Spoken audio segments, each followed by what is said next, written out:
Let us pray. Guide, we beseech thee, Almighty God, members of this honorable house, that they may wisely deliberate for the good of this country and for the glory of thy holy name. Please join with me as we say together the Lord's Prayer. Our Father, who art in heaven, hallowed be thy name. Thy will be done on earth as it is in heaven.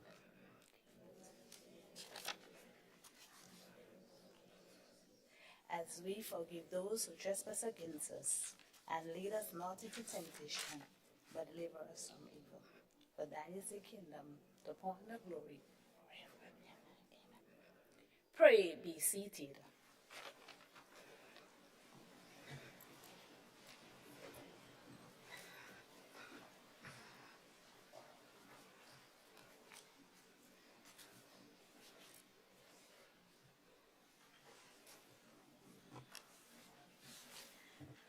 I am advised by proclamation that this National Youth Parliament of National Youth Parliamentarians duly appointed should meet and transact their business in this House on this, the 11th day of March 2024.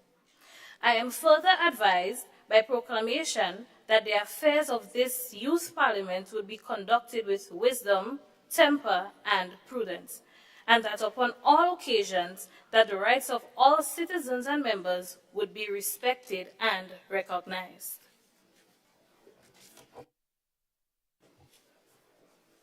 Honorable members, I am not unmindful of the honor which you have conferred on me today in electing me to this highest of office, that of your Speaker and your servant. It will be my aim and duty to uphold the principles and tradition of this House and secure for each member the right to express his or her opinions within the limit necessary to preserve the decorum of this House. I pledge to recognize the rights and privilege of the honorable members and the House itself. I wish also to assure you that I will preside in a manner which will facilitate the transaction of debate in an orderly manner, and above all, I will endeavor to be fair and impartial in the decision entrusted to me by both the rules of Parliament and yourself. This honorable House is now in session. Confirmation of minutes. Announcement by Madam Speaker. Honorable members, let me now remind you of some key rules governing the sitting of this House. Number 1, any member may bring a motion or resolution for the consideration of the House. Number 2, members may not read their speeches but refer to notes.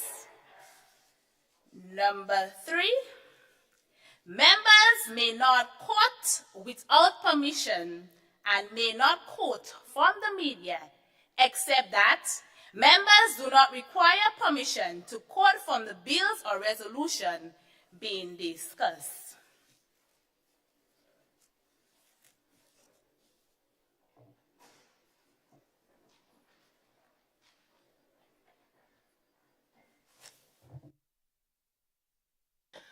Resolutions.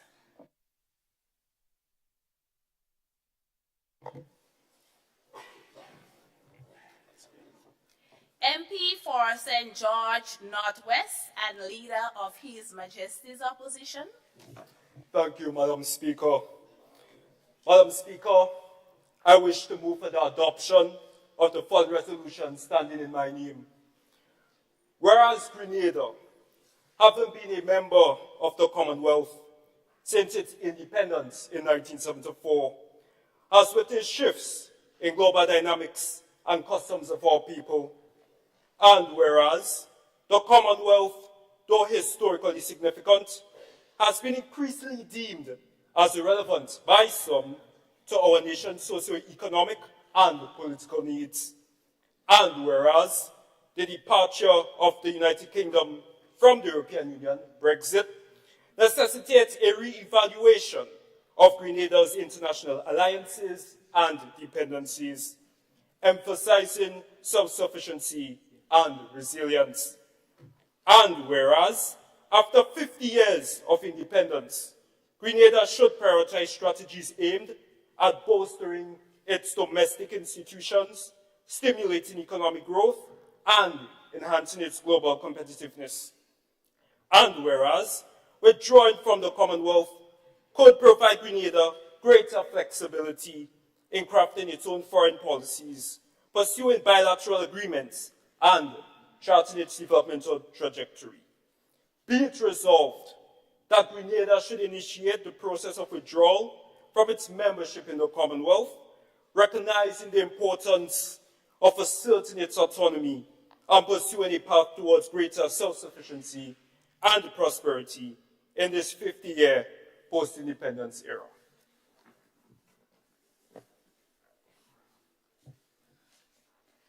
The question proposes that this National Youth Parliament endorses the following resolution. Be it resolved that Grenada should initiate the process of withdrawal from its membership in the Commonwealth, recognizing the importance of asserting its autonomy and pursuing a path towards greater self-sufficiency and prosperity in this 50-year post-independence era.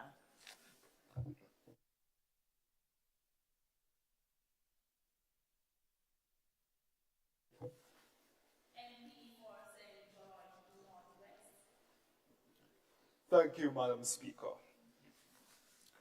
Madam Speaker, in this Honorable House today, we, the opposition, will call a spade a spade.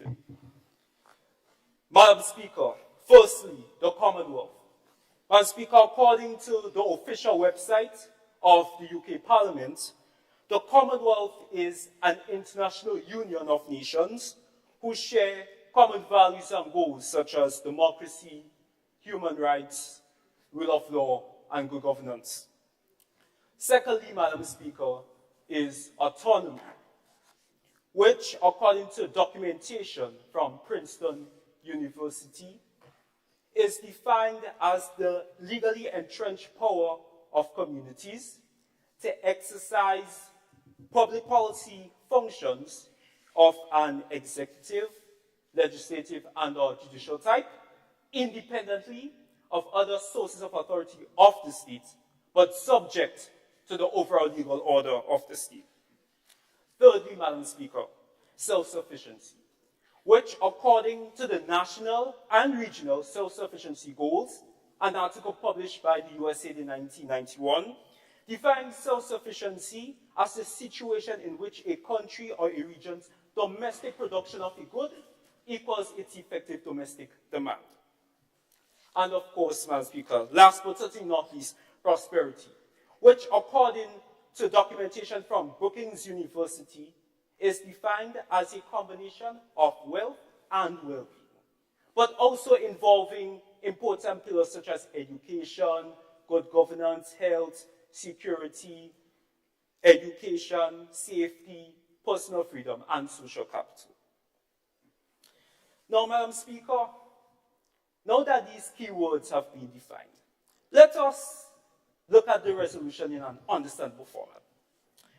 Madam Speaker, the resolution brought before us today is asking of us, as independent-minded Grenadians, to initiate the process of withdrawal from an institution that hinders us from recognizing the legally entrenched powers of our communities to exercise public policy functions independently.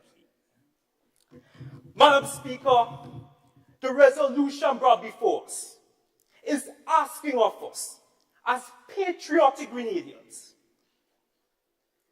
to go and delve into a situation where we live relentlessly to pursue a path towards greater domestic production so that we can meet our needs domestically. Madam Speaker, the resolution brought before us is asking us to pursue this so that all of us, that includes Madam Speaker, the members on the other side of the aisle, for all of us to be prosperous. Let that sink in. This, Madam Speaker, is what the resolution asks of us in this post-50th anniversary era. For us to be bold, for us to be valiant, and of course, truly liberated, Madam Speaker. Madam Speaker, with this function now satisfied, please permit me to discuss a couple issues relating to Grenada being a member of the Commonwealth. Madam Speaker, and the great hope is that the members on the other side of the aisle would examine this stance of Grenada withdrawing from the Commonwealth and with opened eyes, clear vision, and glasses if need be. Madam Speaker, I'll put it on record. I'm prepared to lend them my glasses to achieve this purpose. And we hope, Madam Speaker, that in the end, they will join His Majesty's opposition in supporting the withdrawal of our beloved state from the Commonwealth. And this, Madam Speaker, they will do if, and that's a very big if, Madam Speaker, they have a single thread of dignity and genuine patriotism for our beloved country. Now, Madam Speaker, when I read that one of the goals of Commonwealth was to promote democracy and good governance, Madam Speaker, I had to take a trip down memory lane to 1983. Because it was during that time, Madam Speaker, that Grenada, under then Prime Minister Maurice Bishop, Bernard Cole, and General Austin, Grenada was a socialist vanguard state. And the fact of the matter is that it was the Americans and 6 CARICOM member states who invaded Grenada in a military operation called Operation Urgent Fury, and Grenada was restored to a democracy. Madam Speaker, let it be clear, there was no military coalition of Commonwealth member states who came to Grenada to restore Grenada to a democracy. Madam Speaker, let it also be clear that the hegemon of the Commonwealth, the United Kingdom, under then Prime Minister, the great Margaret Thatcher, the Iron Lady of the West, as she was known as within the Soviet Union, didn't deploy British troops to liberate a fellow Commonwealth member state and restore democracy and good governance, Madam Speaker. Thank you. Madam Speaker, however, in 1984, Prime Minister Margaret Thatcher did deploy a British expeditionary force to the Falklands when Argentina invaded for the purpose of preserving democracy and governance. So, Madam Speaker, the question must be asked. Why didn't Grenada get the same treatment from the Commonwealth or the UK? The even greater question is, how can the Commonwealth say it supports democracy when one of its members backslides and the Union does nothing? Madam Speaker, the next topic is one that will pull heartstrings. Madam Speaker, when once again our beloved nation was knocked down, but this time by Hurricane Ivan on the 7th of September 2004, did the Commonwealth come to our aid? Madam Speaker, I beg your indulgence for a couple of moments. Be specific, couple of how much minutes? You are granted 1 minute. Thank you, Madam Speaker. So, Madam Speaker, in the interest of time, let me get to the point. So, Madam Speaker, the Commonwealth did not come to our nation's aid at that time, but was absent. According to a record published by the World Bank on the 23rd of September 2009, the World Bank gave Grenada a whopping $150 million after using a needs assessment that was conducted by the Organization of Eastern Caribbean States and the United Nations Economic, Economic Commission for Latin America and the Caribbean. In addition to that, Madam Speaker, in November of 2004, the World Bank further initiated the Hurricane Ivan Emergency Relief Project, an additional program of $10 million to help towards the reconstruction of Grenada. And the biggest surprise, Madam Speaker, was the EU. Last time I checked, Madam Speaker, Grenada is not a member of the European Union. The EU contributed 10 million euros for the further rehabilitation and repairing damaged schools. Thank you, Madam Speaker. Are there any other contributions to the debate on this resolution? MP for St. Andrew Northeast, member of His Majesty's Opposition. I thank you, Madam Speaker. Madam Speaker, I stand here to second the resolution brought before the House today.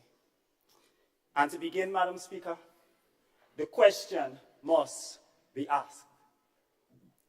Why are we a member of the Commonwealth? To answer this, we must look to the past. Madam Speaker, around 1927, Britain ruled about a quarter of the world's population through its colonies and had refined systems to control and extract resources from them, which included but not limited to the exploitation and enslavement of the people on the sugar plantations and diamond mines. Madam Speaker, signs of the dissolution of Britain, of the British Empire, began to show by the early 20th century when the white settler colonies became British dominions. This led to the creation of the British Commonwealth, Madam Speaker. Madam Speaker, in the 1950s, the world changed even more.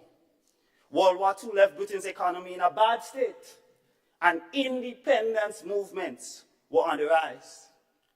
Realizing, Madam Speaker, there were no stopping decolonization, the monarch attended independence ceremonies of former colonies and gave them the choice to remain in the British Commonwealth. However, Madam Speaker, some declared themselves a republic and refused to have a monarch. So, Madam Speaker, in an effort to maintain ties, the British Commonwealth reinvented itself and changed its name to the Commonwealth of Nations, 1949, which over time allowed countries which were not under the Queen and not former colonies to join in its Commonwealth members, 1990s onward. End of history lesson, Madam Speaker. Madam Speaker, I would like to share a quote from the Spanish-American philosopher, George Santayana, with your permission. Permission granted. To know the future, you must know your past. Where am I going with this, Madam Speaker? Madam Speaker, history. Honorable member, are you going to end your court? Oh, end of quote, Madam Speaker. Thank you. Madam Speaker, history clearly shows that the Commonwealth Organization was created for the sole purpose of maintaining a hold on the now former British colonies and to allow the exploitation of the past to continue, albeit in a more subtle form. Madam Speaker, I will explain. The Commonwealth member countries are allowed to freely trade amongst themselves. But while this system seems to work for the benefit of all members, it is a false narrative used to keep these countries in a system that benefits bigger economies. Madam Speaker, many of the smaller members of the Commonwealth are unable to economically compete with larger members, such as the UK and Canada, creating inequitable outcomes that benefit the larger economies, who only continue to grow, while the rest have had their economic growth stunted. Because of this, Madam Speaker, the UK has been able to consolidate its trade and centralized Commonwealth economy around itself. In addition, Madam Speaker, the British have continued to extract raw materials from members of the Commonwealth through private companies. And what do we receive in return? Nothing close to the benefit that Britain is receiving, Madam Speaker. Essentially, Madam Speaker, the Commonwealth serves the same end goal as the empire that preceded it, using us on the guise of fox trading partners, when in reality the name of the game is exploitation of economic colonies. Madam Speaker, it is an undeniable fact that the United States and China has been larger trading partners to us than the Commonwealth has ever been and will ever be. Madam Speaker, we are chained. Permit me a minute to wrap up, Madam Speaker. Permission granted. Thank you, Madam Speaker. We are chained to a system, Madam Speaker, that's forcing us to prioritize Commonwealth members, including Britain, despite the actual details of the trade agreement. While Britain are allowed to trade with whomever they like and do not have to fear judgment from the Commonwealth. Madam Speaker, we are essentially being forced to accept British control of our economy through the Commonwealth and the quote-unquote economic freedom it brings. What freedom, Madam Speaker? True freedom is to rid ourselves of the chains of the Commonwealth by voting to initiate the process of withdrawal of our membership, recognizing the importance of asserting our autonomy and pursuing a path towards greater self-sufficiency and prosperity. I thank you, Madam Speaker.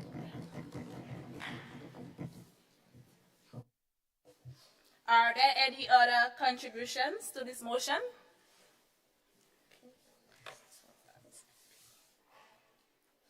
MP for St. David's, Prime Minister and Minister for National Security, Home Affairs, Information and Disaster Management. Thank you, Madam Speaker, for the opportunity to deliberate in this honorable House on such a crucial matter. The Commonwealth has been a resounding voice on matters of international interest and has given great insight and support to Grenada in many sectors. We can agree that there is a need to boost self-sufficiency and sustainability as a nation, as with many nations. But we do not need to leave the Commonwealth to do this. The Commonwealth is comprised of developed countries and small island developing states. It provides us a platform to lobby with major donors and diplomatic players. My team and I stand resolute that we can continue to enjoy the benefits of the Commonwealth while simultaneously contribute not only to our own development, but regional and international development. We would shed light on the positive impact, give proposals for advancement, and note the possible downturns that can occur if we leave the Commonwealth. From the resolution proposed by the opposition, one might think that Grenada is unable to assert its autonomy by being a member of the Commonwealth. But let's look at Barbados. Barbados, on its 55th year of independence, officially removed Queen Elizabeth II as its head of state and became one of the world's newest republics. This is a country, a Caribbean country, who is considered a small island developing state, an SID much like Grenada, an SID close in proximity to Grenada, demonstrating its autonomy by changing from a democratic state to a republic. Yet they chose to remain a part of the Commonwealth. And not Barbados alone. We've had Dominica, Guyana, Trinidad, and Tobago, all doing the same, yet still remaining a part of the Commonwealth. It is imprudent to think that one country can stand on its own and be fully self-sufficient. It is crucial that we form alliances and bonds with like-minded powerhouses to maintain an upward trajectory of peace, democracy, development, and the protection of human rights. Madam Speaker, Preamble 5 of the resolution states, and whereas withdrawing from the Commonwealth could provide Grenada greater flexibility in crafting its own foreign policies, pursuing bilateral agreements, and charting its developmental trajectory. To be a great leader, You need wisdom, and you need to be a visionary. We are not barred from flexibility in crafting foreign policies or pursuing alternative agreements, but rather we have an advantage.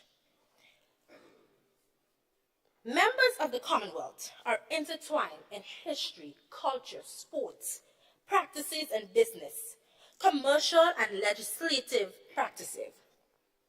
Because of this, it is a leverage for us as a member state when we trade with one another.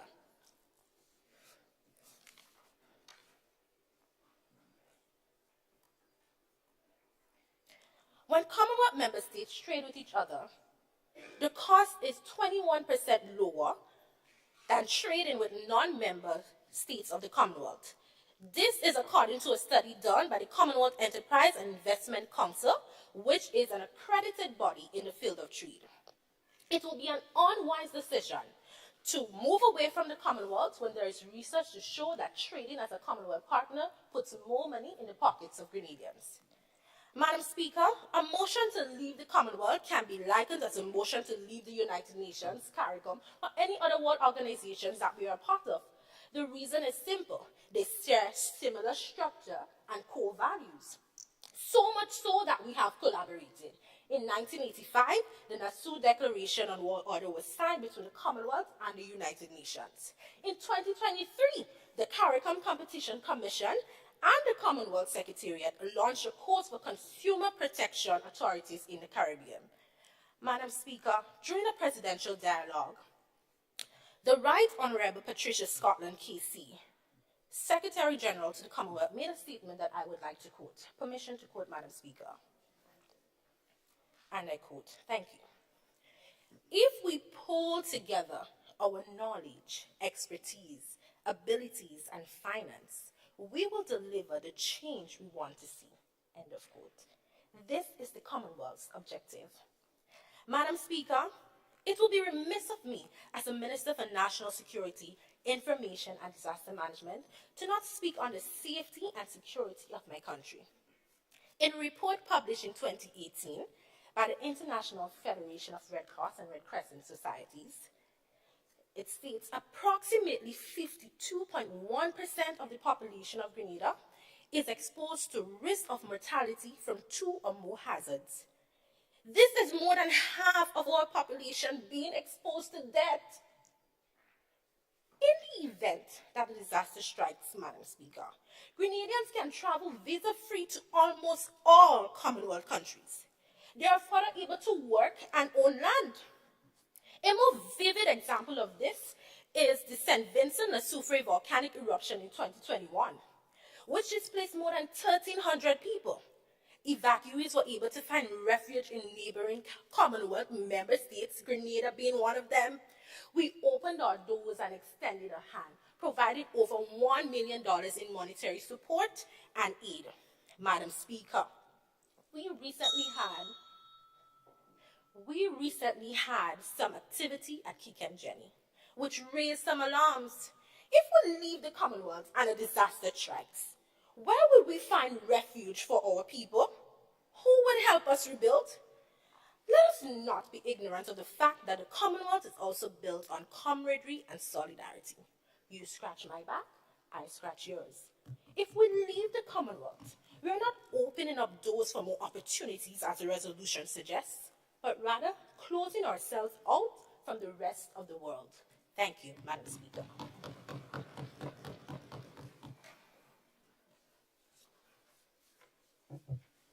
Are there any other members wishing to contribute to this debate?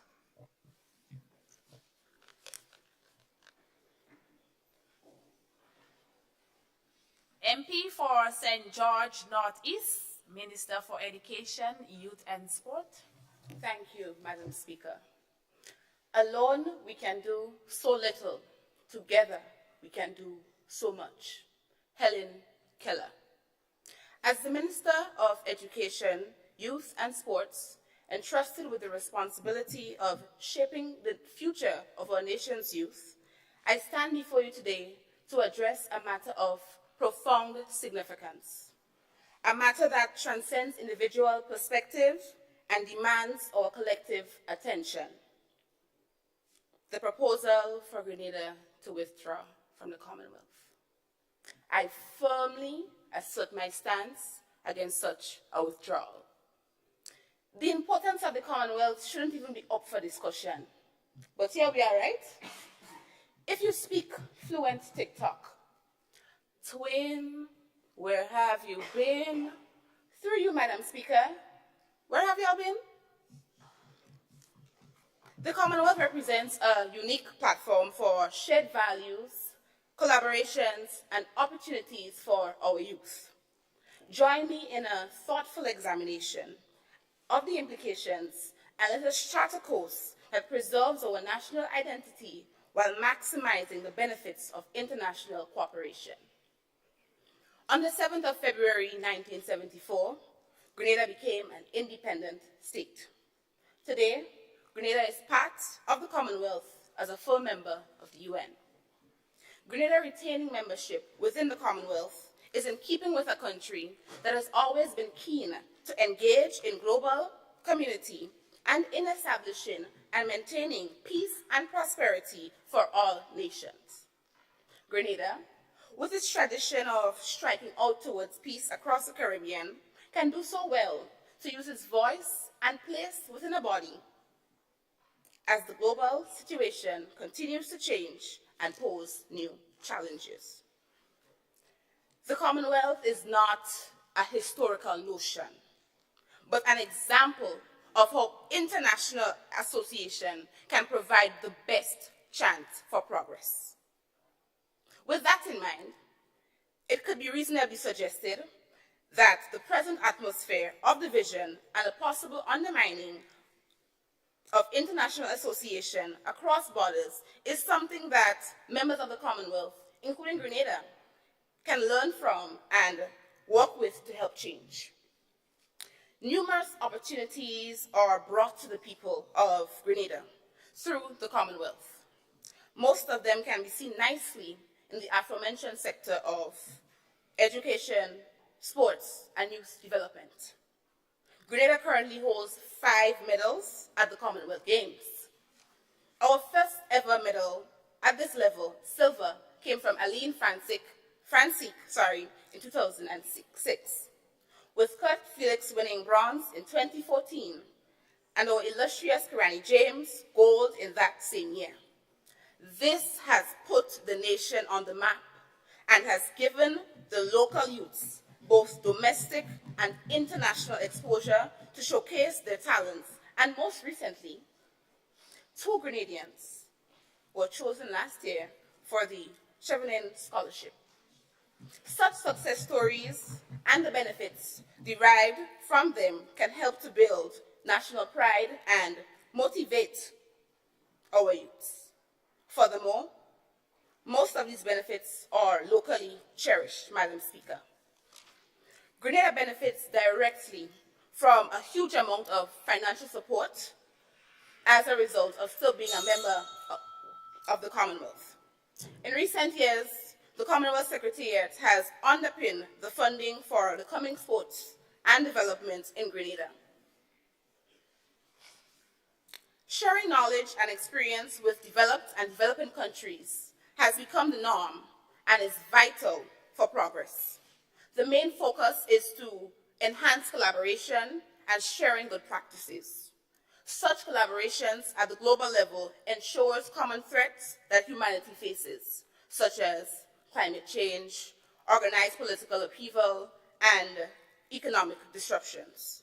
These can be mitigated.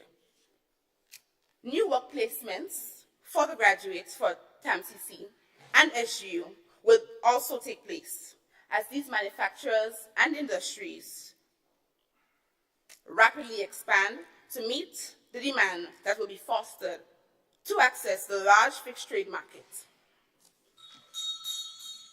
Madam Speaker, can I have 1 minute to wrap up my speech? Thank you, Madam Speaker. In closing, let's not forget that being a part of the Commonwealth isn't about tradition. It is a strategic move.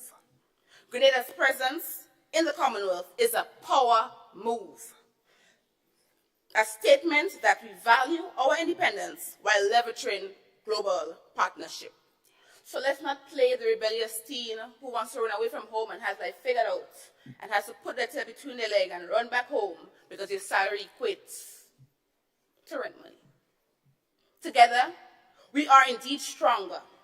The benefits of youth are astronomically higher, Grenada being a member of the Commonwealth, than there ever can be disadvantages. I thank you. Thank you for your contribution.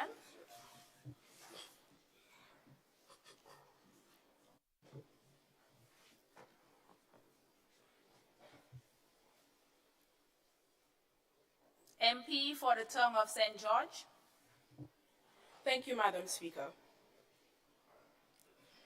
The Commonwealth is defined as a free association of sovereign states comprising of the United Kingdom and several of its former dependencies, who have chosen to maintain ties of friendship and practical cooperation, acknowledging the British monarch as their symbolic head. Madam Speaker, leaving the Commonwealth is our mission. However, it does not take away from the fact that we have links with other members of the Commonwealth. We need to abandon any sense of property in the Crown. I am not against international relations, but Grenada would no longer have to allocate funds towards membership fees. These funds would then be put to better use within the country to help develop more pressing concerns like economic and social concerns. Considering that the Commonwealth considers no trade privileges, has no influence on define our economic policies, no executive authority, and no sensible budget to play a global role, and it remains a talking shop at best, and at worst, a costly junket. The country would be better served by spending their time and money on organizations like BRICS, NATO, the UN, and trade blocs like the European Union. Take Britain's relationship with the African continent, for example. Permit me to share a quote from Afua Hirsch, Madam Speaker. At present, British companies control more than $1 trillion worth of Africa's key resources: gold, diamond, gas, and oil, and an area of land roughly 4 times the size of the UK. End of quote. The Commonwealth is filled with developing countries that are looking for aid from the largest states to reach their status in development. This situation is very similar to the past West Indian Federation, which was formed in 1958. This federation included islands like Grenada, Trinidad and Tobago, Jamaica, Antigua, etc. Madam Speaker, the economic disparities within the member territories of the West Indian Federation were evident, with some like Trinidad and Tobago enjoying relative prosperity due to valuable resources like oil. This is a similar case as to when the post-war financial crisis in Britain persisted in the 1950s. Madam Speaker, permit me to share a quote from Mary Surogama. Permission granted. Britain had to take out a loan from the IMF and sell some state assets in the West Indies to reduce her balance of payment deficit. The time came when British members of Parliament were willing to admit that the Commonwealth was not a one-way street. Africa, Asia, India, and West Indies gave as much as, if not more, than they received from the Commonwealth. End of quote. The West Indian Federation was a member of the Commonwealth and shared certain principles and values with other Honorable Commonwealth member, countries. for the past 1 minute, I realize that you've been reading your speech. I would like for you to refrain from reading your speech, rather refer to your notes. Thank you, Madam Speaker.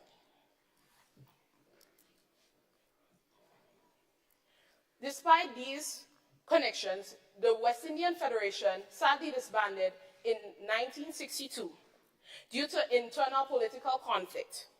The West Indian Federation had struggled with harmonizing distinct political systems and different ideologies through the different countries. Each country had their own way and own thing of doing their own political systems. There were disagreements with power sharing and representation intensified existing divisions. It hindered the establishment of a unified political entity. The struggle to find common ground was also a fundamental political issue in the West Indian Federation. Madam Speaker, we have a similar situation with the Commonwealth. It is either they do what is known as balancing or bandwagoning. Balancing is where smaller states go with weaker states to get a stronger voice in the Commonwealth, while bandwagoning is where smaller states attach themselves to larger states so that they can have a stronger voice in the Commonwealth. Madam Speaker, smaller countries are attaching themselves to larger ones to gain a larger voice or to gain support to further develop themselves. Madam Speaker, there might be nothing wrong with that, no, but what about the future? I thank you. Thank you for your contribution.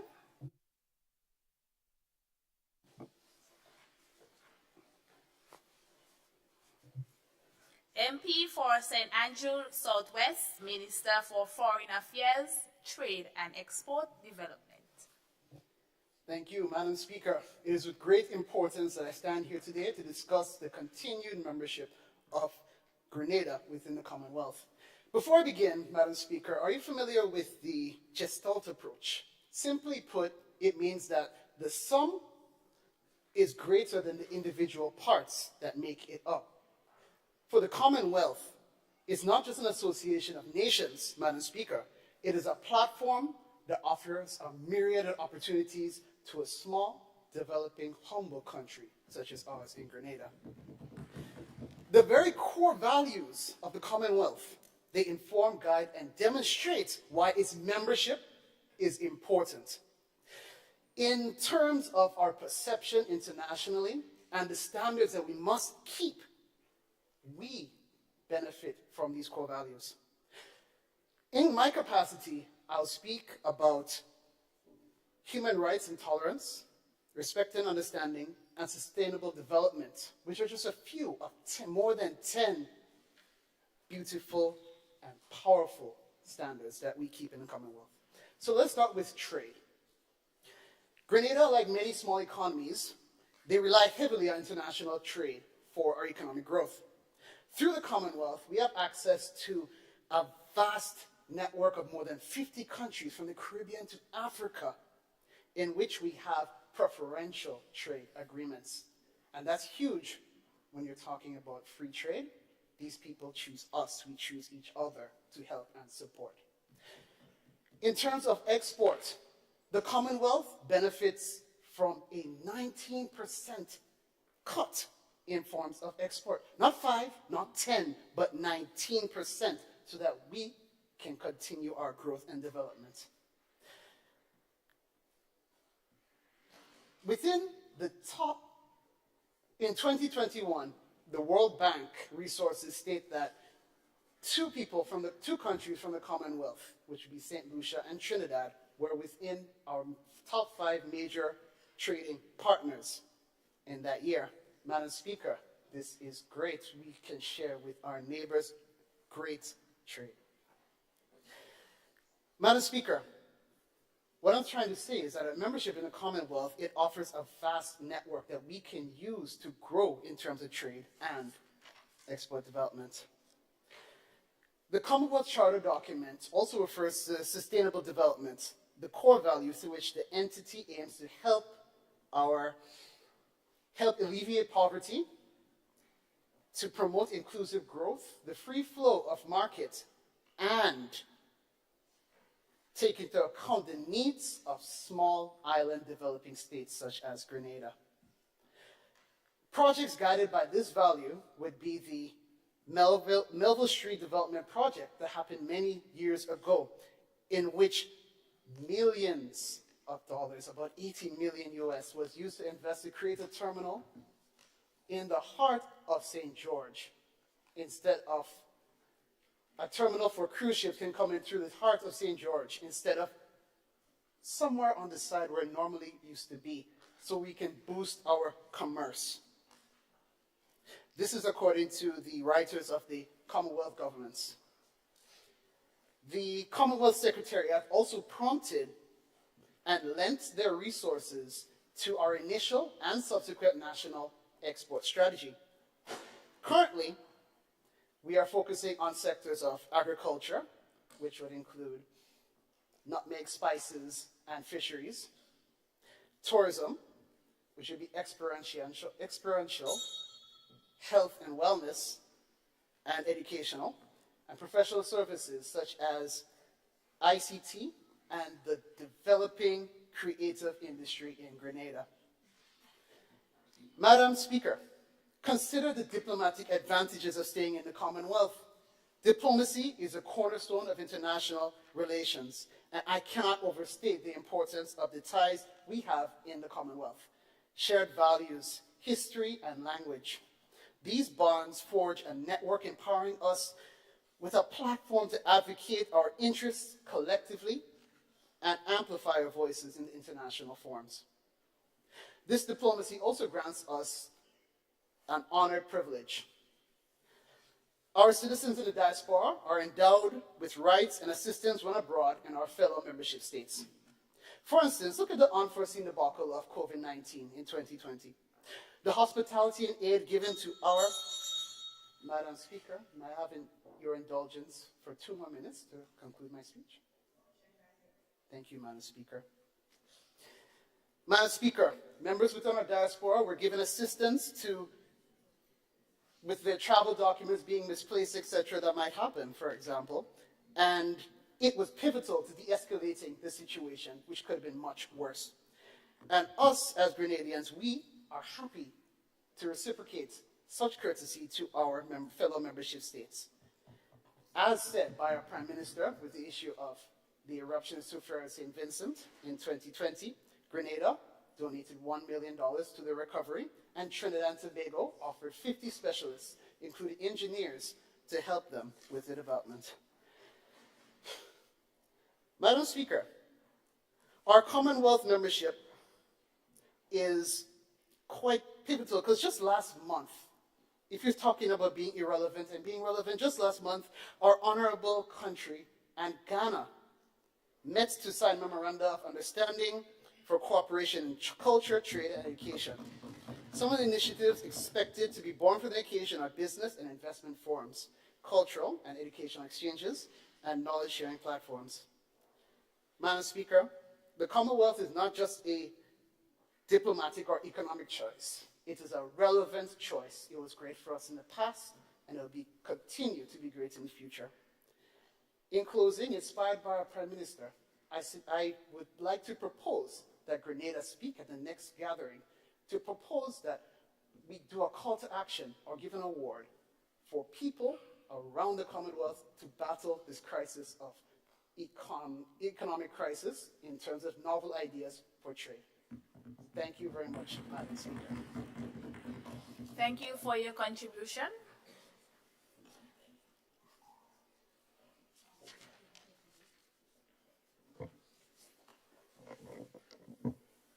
MP for St. Patrick's East, Minister for Finance and Economic Development. Thank you, Madam Speaker.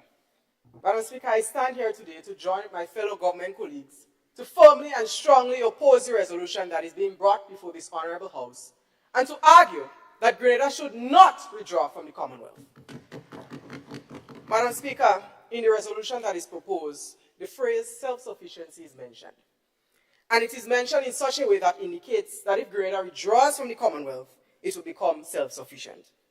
Madam Speaker, through you, I want to ask my honourable members on the other side, is Grenada presently at a stage where it does not need the help and support from others? Madam Speaker, as Minister for Finance and Economic Development, I can stand here to say that financially and economically, Grenada is not at a stage where it does not need the help and support from others. Madam Speaker, I am not saying that Grenada cannot develop some level of self-sufficiency. However, withdrawing from the Commonwealth will not see Grenada becoming self-sufficient. Madam Speaker, Grenada has for decades been an integral part of the Commonwealth community, benefiting from the collaborative efforts of nations working together for the greater good. Grenada has benefited tremendously across all sectors and ministries from being a member of the Commonwealth. By being a member of the Commonwealth, Grenada has access to various funds and grants that are available to all Commonwealth nations. One of such funds, Madam Speaker, is the United Kingdom Caribbean Infrastructure Partnership Fund, also known as the UK CIF Fund. Madam Speaker, this is a £300 million grant program for transformational infrastructure projects in 8 Caribbean nations and 1 British overseas territory. £16.4 million in grants was approved for projects and technical assistance in Antigua and Barbuda, Belize, Dominica, St. Vincent and the Grenadines, and yes, Grenada. Furthermore, Madam Speaker, Grenada received help from the Commonwealth Secretariat through the launch of the National Export Strategy. This strategy was launched in July of 2017, which is aimed at boosting Grenada's export, which will undoubtedly increase economic activity. This increases economic activity within Grenada because our local businesses will have access to new and expanded external markets. As a result of the exposure to new and expanded markets, demands will also increase. And so these businesses will have to expand to produce on a level to fit the demands. Consequently, and quite obviously, Madam Speaker, increasing economic activity within Grenada. Madam Speaker, I do not need to be an economist to know this. Surely I am not, and by no means I am not. Madam Speaker, Grenada has strong, very strong economic ties with all of the Commonwealth nations. Our economic ties with the Commonwealth nations, such as our neighboring Trinidad and Tobago, which is the main regional external markets for Grenada, Jamaica, Dominica, St. Vincent and the Grenadines, Ghana, Singapore, just to name a few. Madam Speaker, withdrawing from the Commonwealth, these economic ties will be severed. Consequently, our many businesses who export their goods will suffer the financial and economic consequences. Madam Speaker, is this what we want for Grenada? Is this what we want for many Grenadian citizens who rely on these external markets? Madam Speaker, withdrawing from the Commonwealth will have a significant negative impact on Grenada's economy and GDP growth. Madam Speaker, and I must chuckle when I say this. In the resolution that is proposed, Brexit is mentioned as a factor for Grenada to reevaluate its international alliances and dependencies. Madam Speaker, I stand here totally confused and wondering what example can we take from Brexit except the obvious, which is we should learn from the costly mistake that Britain made in withdrawing from the European Union and not, Madam Speaker, withdraw from the Commonwealth. A recent study by the London School of Economics has provided a sobering revelation. The United Kingdom has the highest inflation in all the G7 nations. And guess what? Brexit is approximately responsible for 1/3 of the UK's food price inflation. Madam Speaker, surely we do not want this for Grenada.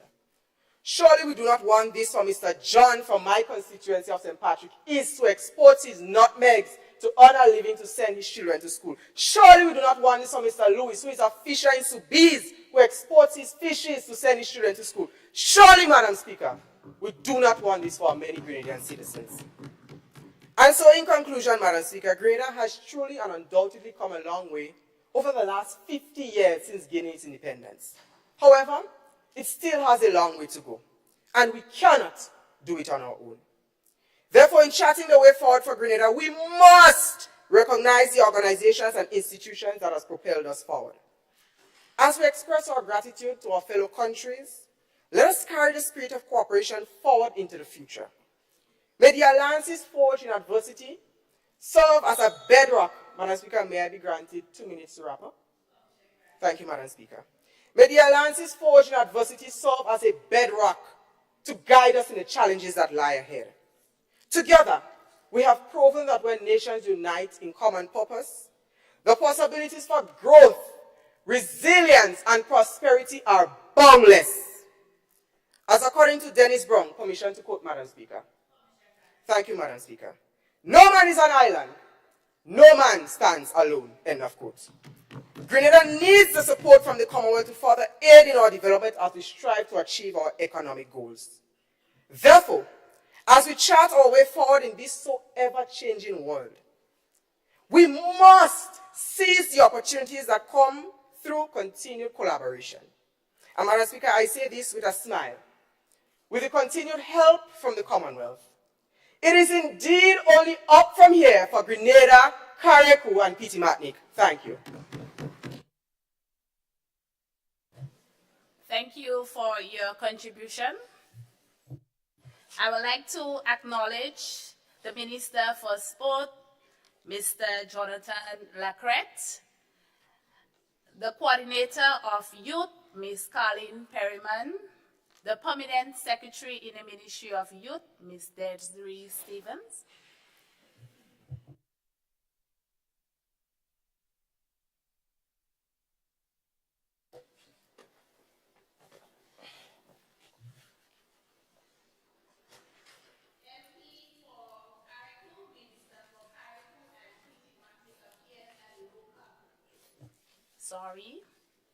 MP for Carriacou, Minister for Carriacou and Pittimatnik Affairs and Local Government.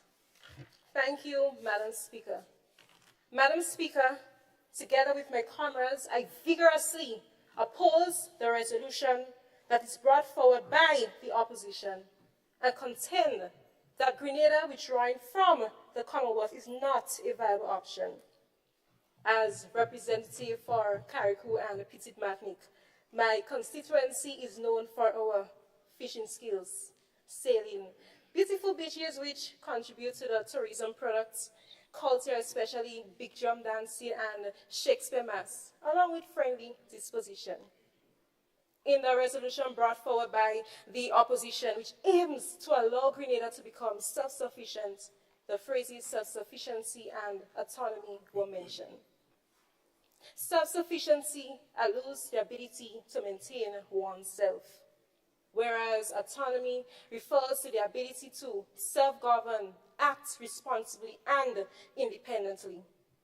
Madam Speaker, to provoke your thoughts together with my colleagues, is Commonwealth relevant to local governments in Carriacou? What does local government require to be successful in Carriacou? I can proudly say Grenadians can travel visa-free to most Commonwealth countries, including Barbados, Jamaica, and Dominica, just to name a few. Commonwealth has also allowed the island to achieve resource mobilization by helping Grenada and Carriacou by extension to develop a strategy to help the nation meet its climate goal. The Commonwealth has also provided technical support to my government in areas such as tax administration, a legal draftsman, and a chief medical officer. Notwithstanding, the Commonwealth Secretariat commissioned projects to help disabled women and small entrepreneurs who are being discriminated against. In Carriacou and Pittimatnik, we pride ourselves on our cultural richness, Madam Speaker. The Commonwealth fostered understanding and appreciation of the rich cultural exchange of these islands, promoting cultural identity and pride among local people. For example, our Maroon and String Band Festival showcases traditional music, dance, and crafts. Also, as mentioned by MP for Foreign Affairs, Trade and Exports Development, the Memoranda of Understanding between Grenada and Ghana that was recently signed. Moreover, we have seen capacity building as the Commonwealth has provided training and capacity building programs in areas such as governance, healthcare, education, and sustainable development, empowering the local population to take charge of their own progress, such as the in-service training program provided by the Commonwealth Secretariat. Madam Speaker, only those who do not understand the purpose of Commonwealth will oppose its relevance. Let me say it this way. Only those that don't know what going on in Commonwealth will oppose it. This organization is not a free trade body, and it is not a unified defense group.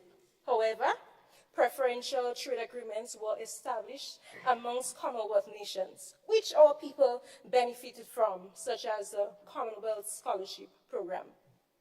Such trade agreements led to investment opportunities to help stimulate economic growth and create employment opportunities.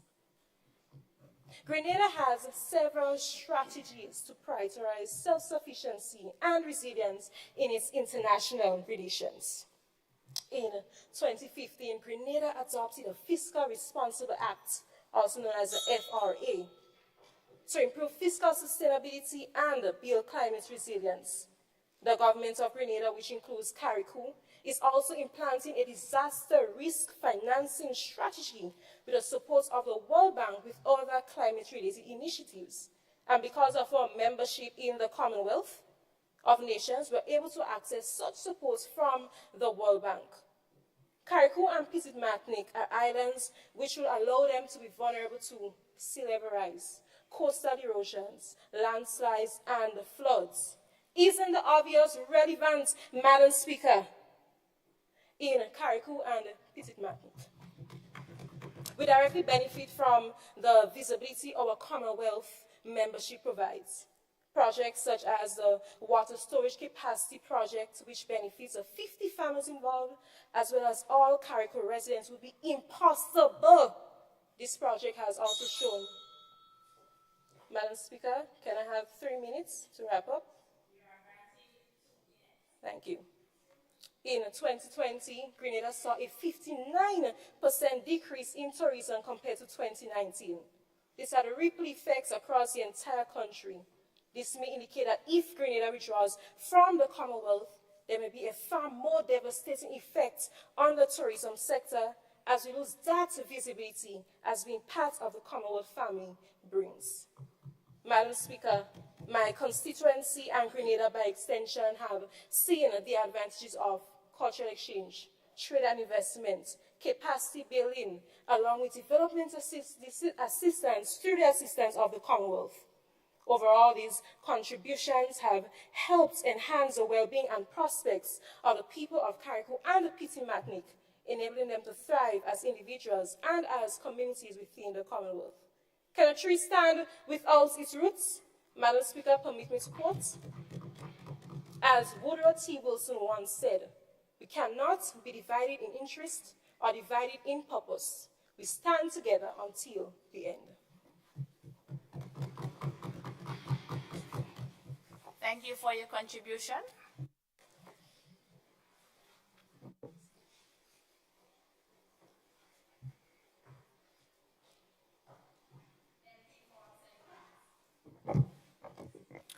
Thank you, Madam Speaker. A pleasant morning to all. Madam Speaker, I stand here in full solidarity with the honorable members on this side of the aisle, in full stance that Grenada should indeed initiate the process of withdrawal from its membership in the Commonwealth.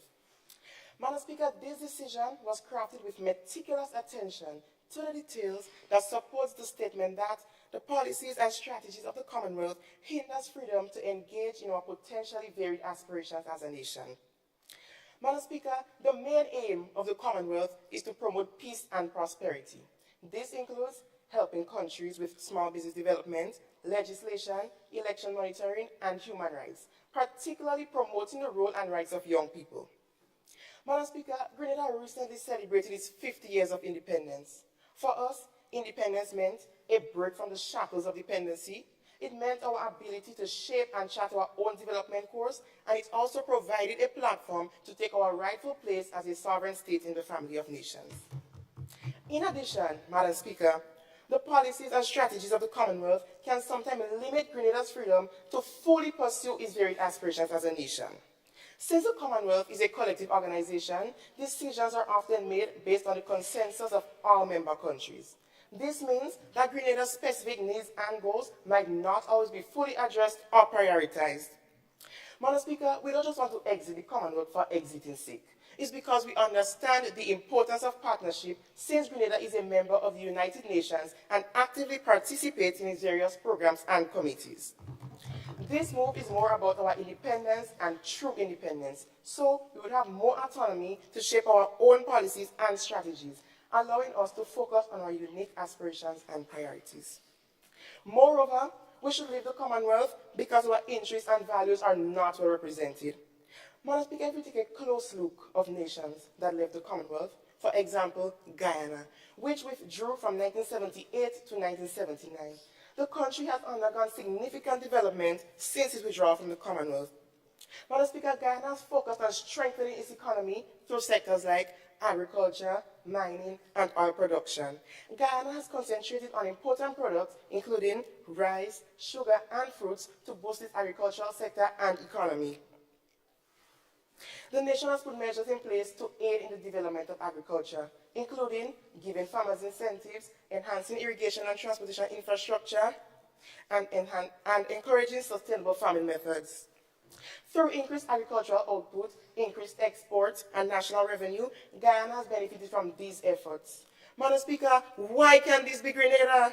Madam Speaker, I know that we don't have oil and resources like Guyana, so we can then invest in local factories because a nation's development can be greatly impacted by investments made in domestic factories. Investing in domestic factories can help Grenada's economy flourish by giving its people employment opportunities. Madam Speaker, let's look at Vision 75. Madam Speaker, we can support efforts in the agricultural sector to improve food production as well as agro-processing to add greater value to products produced by local farmers. We can propose to the GCNA to bulk purchase local nutmegs so the products will be available for agro-processing to make products such as nutmeg oil and medicine. As a result, income rises and living standards rise. Madam Speaker, it's crystal clear that the honourable members on the other side of the House don't see agriculture as a viable career. Additionally, local factories can support the growth of sectors and industries, promoting technological innovation. Furthermore, it increases exports and lessens reliance on imports, strengthening the national economy. All things considered, funding regional manufacturing can stimulate economic growth and have a favorable knock-on effect across the nation.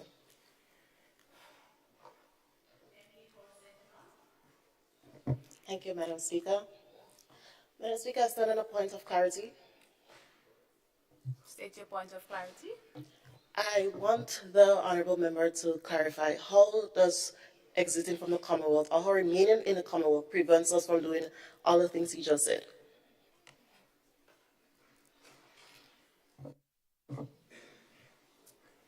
Madam Speaker, I don't have the information in me right now. Honourable member? I can clarify at the moment. Okay. Proceed. Thank you, Madam Speaker. Madam Speaker, we boast that we are an independent nation and we're going up, up, and up. Yet for all, our decisions are bounded by the collective decisions of the Commonwealth.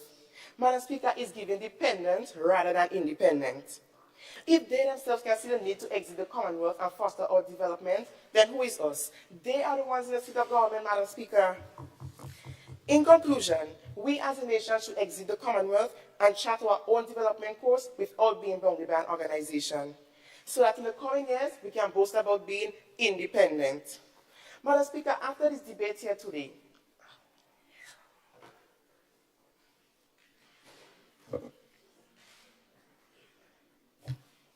MP for St. David. Madam Speaker, I stand on a point of clarity. What is the point of clarity? The honourable member mentioned that Guyana is not part of the Commonwealth, but Guyana presently is a member of the Commonwealth. Thank you. Madam Speaker, the honourable member listened to my speech carefully. I said that Guyana withdrew from 1978 to 1979. Madam Speaker, after this debate here today, if the honourable members on this other side can't wake up and smell the cocoa tea, then I'm convinced that come next election, we will be where they are and they will be where we are. I thank you.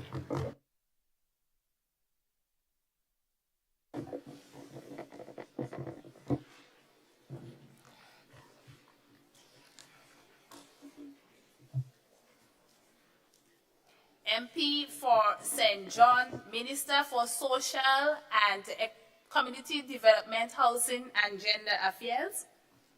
Thank you, Madam Speaker. In the last 50 years since gaining independence, we have indeed came a long way. As proud as we are of our little island, Madam Speaker, it's no secret we're not where we want to be. Are we really about to stand 10 feet tall in the Honourable House and say we don't need anything the Commonwealth has to offer? Our communities, our people, our country? Madam Speaker, please don't be fooled by the opposition's desperate plea to tug on the heartstrings of the people of Grenada, Carriacou, and PT Martinique after selling 50 years of independence. Let them not dictate what pride, resilience, and self-sufficiency should look like, or what is not. We are an independent country who is going to continue to collaborate and partner with other organizations that benefits our country for the greater good. The Commonwealth serves as a vehicle for promoting democracy, good governance, and the rule of law. It caters to member states committed to holding fundamental principles such as respect for humanities, human rights, equality, and the protection of civil liberties. By promoting democratic values and institutions, the Commonwealth helps to strengthen political stability, foster social cohesion, and prevent within and among member states. The opposition claims the Commonwealth is irrelevant to the socio-economic and political needs of our country. But the beauty of the Commonwealth is that its members can approach it when serious tension arises, much like the role the Commonwealth played in de-escalating the Guyana and Venezuela dispute. We ourselves are no stranger to political controversy. Dating back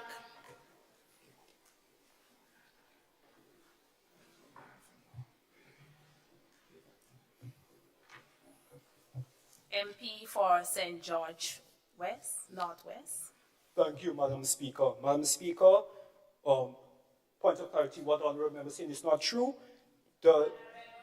Member, what is the point? The point of clarity is, Madam Speaker, it is not the Commonwealth that mediated the peace between Guyana and Venezuela. It was between St. Vincent and the Grenadines, Dr. Alphonsus, and the President of Brazil, not the Commonwealth. Let that be on the record. Thank you, Madam Speaker.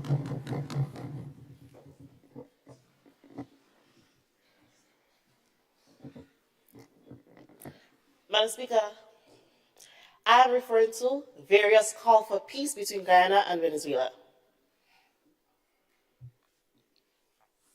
MP for St. John. Thank you, Madam Speaker. Please have your seat. All right. Please remind me that whenever you stand, you have to wait to be acknowledged before you proceed.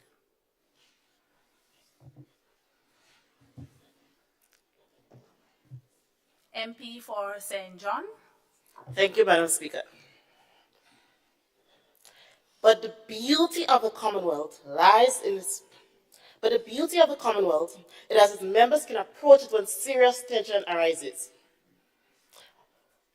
We ourselves are no strangers to political controversy, dating back since 1979, when our democracy was challenged and accusations of unfair election arose, causing social unrest and divisions among our community.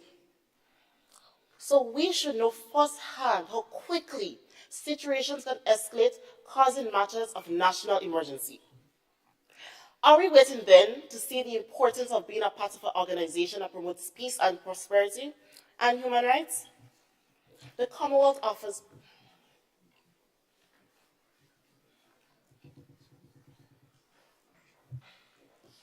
MP for St. George Northwest. Thank you, Madam Speaker. Madam Speaker, the point of the matter is the Commonwealth is not effective in promoting peace because to this day, Pakistan and India... Honourable member, why are you standing? A point of clarity. Please state your point of clarity. Thank you, Madam Speaker. Madam Speaker, the Commonwealth is not effective in promoting peace because to this present day, two Commonwealth members, Pakistan and India, they are having a border dispute that originated since the 1960s, and they even went to war in the 96 and 70s. Thank you, Madam Speaker. Thank you very much. Thank you for your clarification. MP for St. John. Madam Speaker, I was standing on a point of order.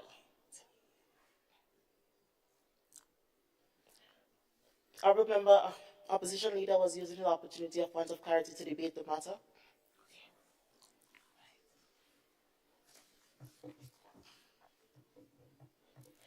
The Commonwealth offer policy advice.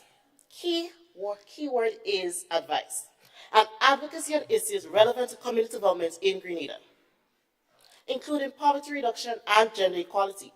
The Secretariat collaborates with women's groups to enhance knowledge and skills, networks on peace and gender-based violence, One example of making the Commonwealth might influence, particularly in the realm of gender affairs or community development, is the implementation of gender-responsive budgeting in member countries. By promoting gender-responsive budgeting, the Commonwealth can help member countries address gender inequalities in resource allocation and improve outcomes for women and girls in such as education, health, employment, and social protection. This aligns with the Commonwealth Secretariat's commitment to gender equality and women's empowerment as outlined in its Charter and other policy documents. Madam Speaker, we must first build up our nation, strengthen each sector such as agriculture, tourism, creative arts, health, etc., then pursue complete self-reliance. Acknowledging our shortcomings does not downplay our success and strive as an independent country. Acknowledging our vulnerabilities as a developing country prone to natural disasters, economic limitation, and limited resources does not take away our progress and pride as a people.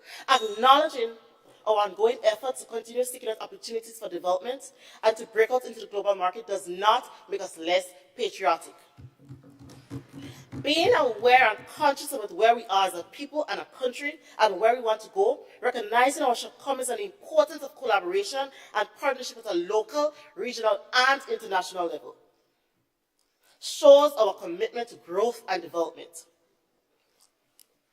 The opposition's attempt to gaslight our country by comparing such a disheartening period of time as slavery and the colonization of our ancestors is nothing short of disappointing. Slavery and our colonial roots will always be a part of our history. We can't run from it nor pretend it did not happen.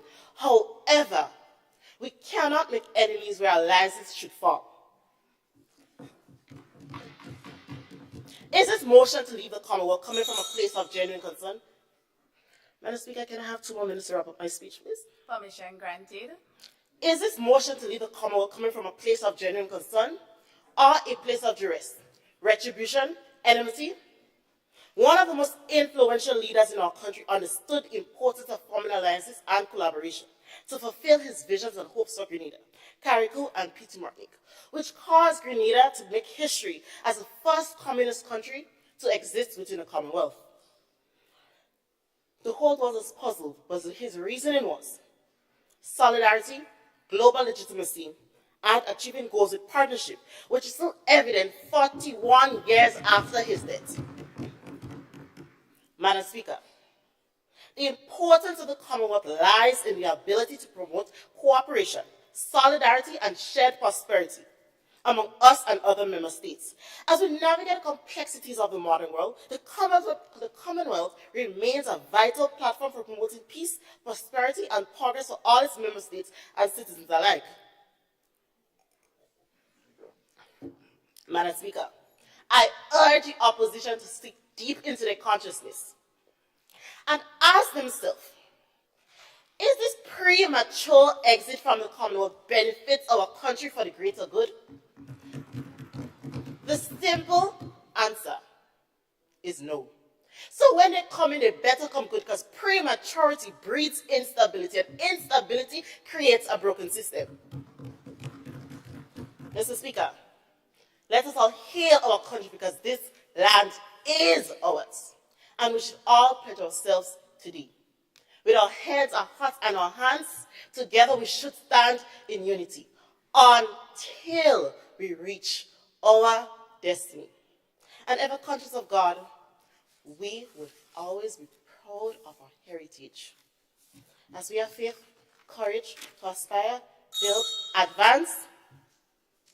Honorable Member, Can I just... Yeah, please have your seat. Thank you for your contribution. Before we proceed in today's sitting, I would like to acknowledge the Minister of Youth, Mr. Jonathan Lacrette, the British High Commissioner, Assistant Coordinator of Youth, Ms. Janila Edward. I also would like to remind the honorable members of the House of some key rules governing the sitting. I'm kindly asking you to please abide by those rules. If not, you'll be kindly asked to have your seat. Thank you.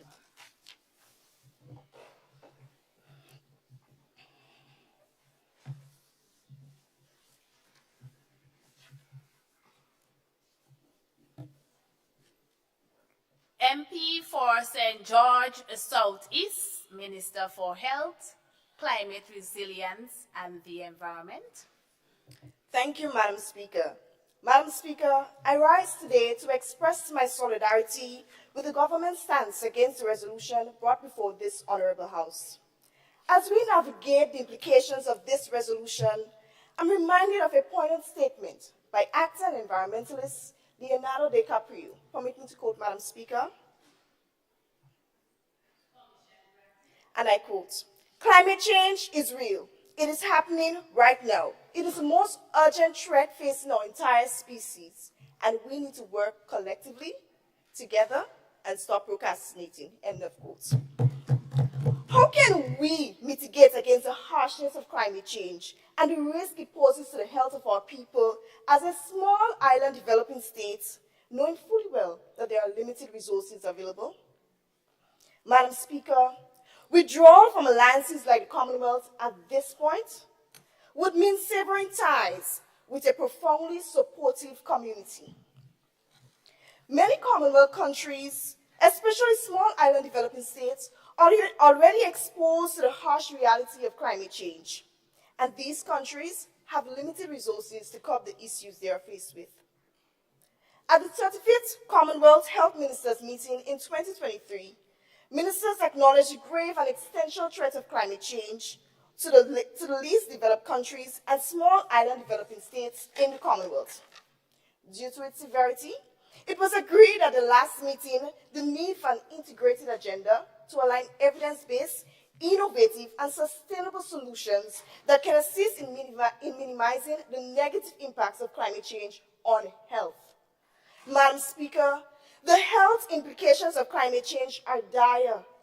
Rising temperatures and erratic weather patterns exacerbate air pollution, leading to the increase of respiratory and cardiovascular ailments such as asthma attacks. Madam Speaker, can Grenada, as a small island state, source the necessary resources and the funds to combat climate change without the collaborative efforts of our fellow nation facing similar challenges? The answer is no. Our strength lies in unity, and the Commonwealth provides a vital platform for collective action. Madam Speaker, the Commonwealth Secretariat, in initiatives like the Commonwealth Climate Access Fund, member countries are supported in accessing funds for climate mitigation, adaptation, and resilience efforts. Grenada's commitment to reducing emissions, as outlined in our nationally determined contributions, is contingent upon receiving external funding. The Commonwealth Secretariat, in collaboration with the NDC partnership, has played a pivotal role in supporting Grenada's efforts through co-financing arrangements and resource mobilization strategies. Madam Speaker, a total of US $900 million must be mobilized by 2030 to meet the country's nationally determined contributions, NDC and NAP climate commitments. The Commonwealth Secretariat responded to this request and under a co-financing collaboration approached the NDC partnership, supported Grenada through Commonwealth Climate Finance Accessor to develop a robust resource mobilization strategy to implement the country's NDC. Madam Speaker, in the first quarter of 2023, Grenada's cabinet endorsed the resource mobilization strategy for the National Determined Contributions Implementation Plan for Grenada 2023 to 2030, while considering Grenada's current economic, regulatory, institutional context, and proposes to bridge the funding gap, mobilizing resources, and facilitate the deployment of innovative solutions for Grenada.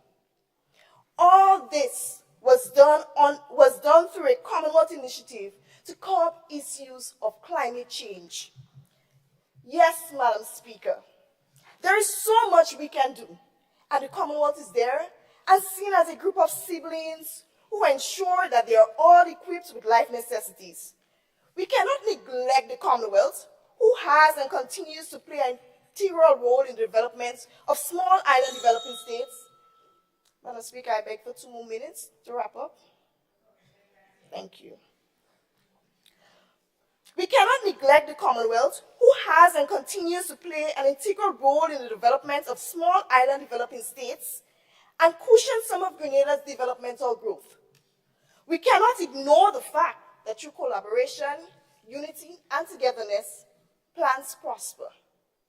Madam Speaker, let us give Grenada some time. Give Grenada some time. As Grenada's independence, reigning independence, Calypso monarch would say. Madam Speaker, permit me to quote, and I quote, "Give her some time.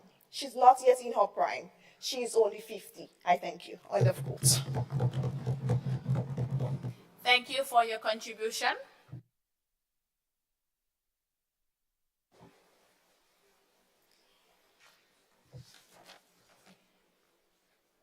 MP for St. Andrews Southeast. Madam Speaker, thank you for allowing me to make my contribution to this honorable House. Today I rise to speak on a matter of great significance as I lend my voice in support of the resolution brought before the House. My focus areas are colonialism, nationalism, and economics. As the opposition strongly believe that Grenada can develop without the Commonwealth socially, economically, and politically, it is time to begin a new era. Madam Speaker, members of the other side, if you want to know who benefits from an organization, you must ask the question, who created it? Madam Speaker, imagine a relationship spanning for over 70 years, characterized by the integration and collaboration of various organizations, yet cannot see the benefits of the relationship. Madam Speaker, we must acknowledge the fact that not all relationships are perfect. And as Grenadians, we continue to entwine with the Commonwealth. However, the proposal initiative of the Commonwealth is destined to falter. According to Marcus Paul, an Australian journalist, the Commonwealth is a toothless tiger. Although it consists of collaboration and integration of various nations, it is a soft power and lacks the ability to shift our dynamic because it is not able to shift decision-making. The voice of the Commonwealth is feeble walking the international path because it has no values, Madam Speaker. Madam Speaker, many developing countries, including ours, fail to perceive the Commonwealth as a catalyst for change. Madam Speaker, as a tri-island state, are we going to continue begging for money as puppets? We must confront the historical reality of British colonialism, which took away our lands and continue to penetrate oppressive practices.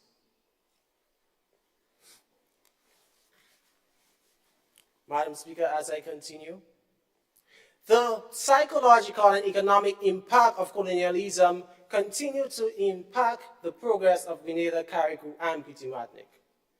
Focuses on individualism rather than collective actions. Despite getting independence in 1974, we still adhere to colonial rules, outdated colonial rules, and practices. It is time for us to emancipate ourselves from the vestige of the Commonwealth and forge our own path, Madam Speaker. Madam Speaker, lions and parliamentarians within our tri-island states still continue to follow the procedures of the British. As Grenadians, we appear to like appearance, the title such as them. Inequality gives rise to injustice, and where there is injustice, there is no peace, Madam Speaker. According to Peter Touche, a reggae musician,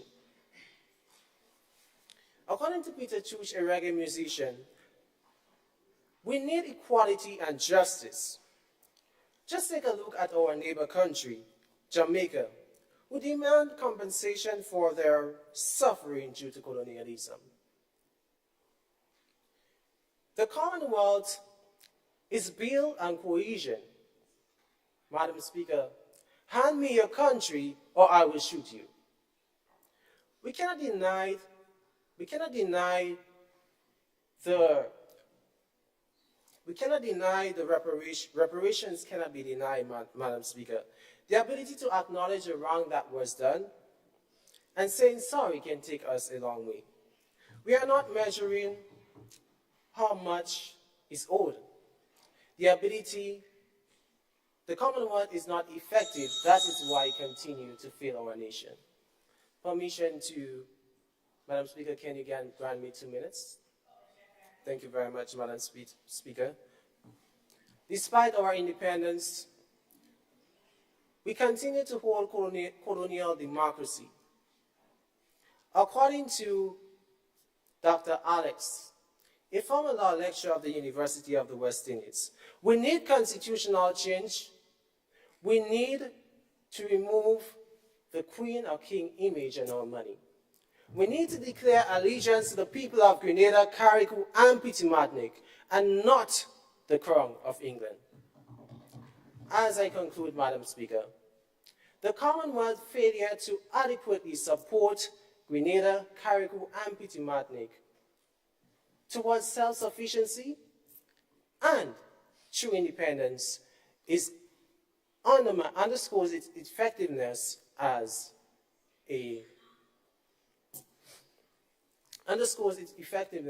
a genuine progress, Madam Speaker. As a tri-island state, Madam Speaker, we need to find our own sovereignty, focus on our own path, and pursue partnership that will help us to strive on our own terms. And this is the only way, Madam Speaker, we can achieve self-sufficiency and true independence as a nation. I thank you, Madam Speaker. Thank you for your contribution.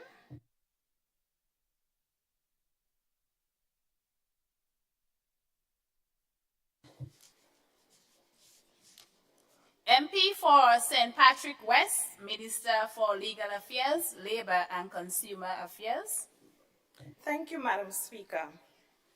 Madam Speaker, considering Grenada is a small island developing state, I am perplexed that the opposition members would suggest that we withdraw our membership from an association with a mutually supportive community of independent and sovereign states, which is home, Madam Speaker, to 1/3 of the world's population and is supported by over 80 organizations. The resolution brought before this Honorable House, Madam Speaker, highlights two situations which are not mutually exclusive and presupposes something that is invalid. Madam Speaker, Grenada's membership in the Commonwealth does not infringe on its sovereignty. Madam Speaker, is the opposition also aware that heads of government has agreed that where existing members changes their formal constitutional status, they do not have to reapply to the Commonwealth for membership? Something the opposition should consider. Therefore, Madam Speaker, I join with the Prime Minister and I propose that Grenada initiate the process towards becoming a republic remain a Commonwealth member, and assert our autonomy. Madam Speaker, as we stand today, the Commonwealth consists of 56 nations, of which 36 are republics. Therefore, I suggest Grenada increase the list to 37.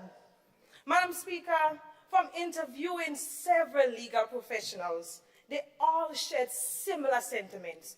Grenada's legal system benefits tremendously from the Commonwealth. They highlighted, Madam Speaker, that the Commonwealth provides legal partnership building and technical support to Grenada's legal system. They also added that the Commonwealth assists Grenada in harmonizing its laws with international standards.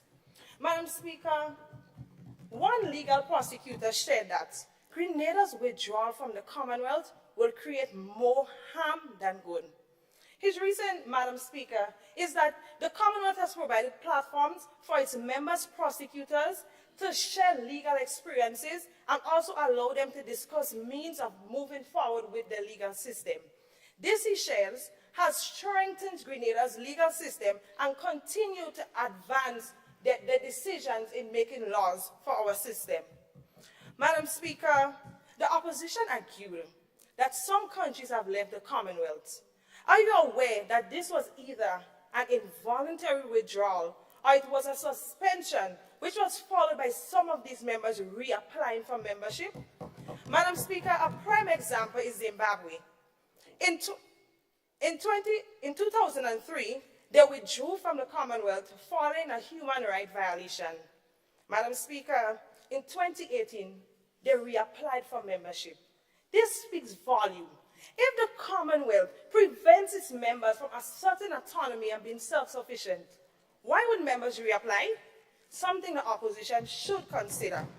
Madam Speaker, during an interview with Lady Ananda Trotman-Joseph, Vice Chairperson of the Caribbean Commonwealth Association for Integrity Commission body, she expressed that the Commonwealth Secretariat assists Grenada tremendously with the annual one-week training for Integrity Commission management staff. Madam Speaker, she expressed that the commissioners and the Integrity Commission management staff benefit significantly from these trainings. Madam Speaker, another prime example of how we continue to benefit from the Commonwealth was in 2012, when Grenada was in dear need of a legal luminary. Madam Speaker, the Commonwealth Secretariat hired Ms. Kasia Innes from Trinidad and Tobago to assist our government to provide legal advice through the, Madam Speaker, through the Attorney General's office. Madam Speaker, let us consider the significant benefits that our legal system receives from Grenada's involvement in the Commonwealth. Let us recognize the importance of international collaboration in shaping our legal framework. Let us recognize how important it is for us to collaborate with other nations in order for us to uphold the rule of law and ensure justice for all Grenadians. I thank you. Thank you for your contribution. Honorable members, I have recognized the excess pounding of the table. Please do so in a professional manner.